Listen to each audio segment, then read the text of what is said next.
to Tableside Talk. My name is Cam Kelly. I'm a commercial real estate broker with the Langert Commercial Group, and to my right is our principal and founder, Evan Langert. Hi everyone, as Cam said, I am the principal and founder of the Langert Commercial Group. I'm also a 35 plus year practitioner of the commercial real estate industry. So Cam and I have decided to put together these Tableside Talks because I've been around a long time. I've done hundreds of deals. I've had to overcome all sorts of hurdles, challenges, what have you, come up with creative solutions to make a deal move forward and close rather than to watch it just fall on the floor and die.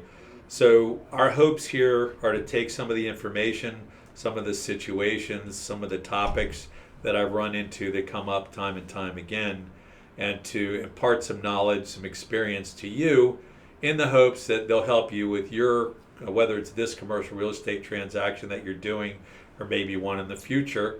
So with that as our backdrop, Cam, what are we talking about today? So today, Evan, we will be discussing looking for retail space for lease. As I'm sure you know, we get a question fairly frequently from retail operators, and they might be asking us whether they should lease retail space in an existing center or if they should maybe wait for the development across the street to complete and lease space there. I was hoping you could speak to the differences in doing a transaction at either of those types of locations. Sure. So the first step in our analysis of a situation like this is, who are you and what's your use? So are you a retail user that doesn't have a lot of competition? In other words, we go out there and we look at 10 shopping centers and only one of them has somebody doing what you're doing. And I bring that up because the vast majority of landlords will not let two people lease space in the shopping center for a similar use, the same thing. So if there's a pizza place already in the shopping center and you're a pizza place, they're probably not going to lease to you. So, if you're not as common of a user, you may have more choices. So that is something that we always take a look at. The other thing is what's available out there. The idea is to get a really good space, the best space that you can get, not necessarily to get a space as quickly as you possibly can. So you have to balance these elements. Everybody comes out a little bit differently on the scale. But you look at it, in a lot of cases, it's like, well, this shopping center will take me, I could take that space. It'll take 6 to 8 weeks for permits, and then 3 months or 2 months for build out, and then I can open up there. Where this shopping center, they're not even going to deliver it for a year, and then we've got to do our permits and our build out after that. So I'm going to be sitting on the sidelines for a lot longer. So we have that as a backdrop, but you got to look at it. I always encourage my clients, tenant clients, to take the long view. A lot of retail users will sign a 10-year lease, especially if they've put hundreds of thousands or even millions of dollars into the space.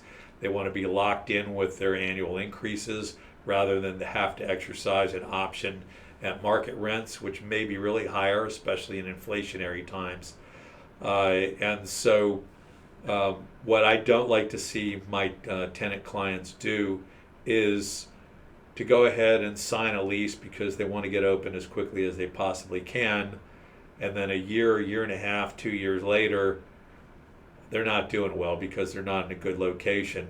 Whereas this location is now open, and they would have been just doing great numbers had they opened up in that shopping center. So there are a lot of moving pieces to this type of analysis. And everybody's different, but and what's your geography? If you're more urban or more heavy suburban, you're going to have a lot more shopping centers, a lot more maybe street retail around than you would be if you're out in the country more. So what are my choices going to be? It's a little bit of a complicated decision. We always say when we do these things that we're providing general information, but that everything needs to be analyzed specifically with your business, your goals in mind. This is probably the highest video we've done on that scale, looking at your business and say, well, how are you going to do? If we're out there 2 years, are you going to look back if you took the space that would be there the quickest and say, well, I'm doing half the numbers I would have done if I'd have been patient and waited, because then your 10 years is going to be, the money you would make over that 10 years is going to be far greater than the money that you would have made if you'd gone in the center that was available sooner. Sometimes, of course, you got a great space available right away or close to right away in the center. That's obviously the situation that most people want. If you do find a great space in an existing center that you can go into, well, of course you want to take that.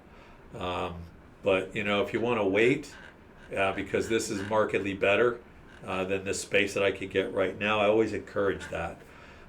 Hopefully this has helped you, at least give you something to think about, gives you something to think about in your own search for space.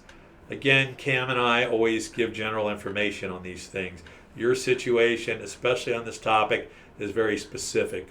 We make ourselves easy to get a hold of. We would love to speak with you, talk about your situation, your expansion plans, and help you plot the right course for the overall health and wellness and prosperity of your business.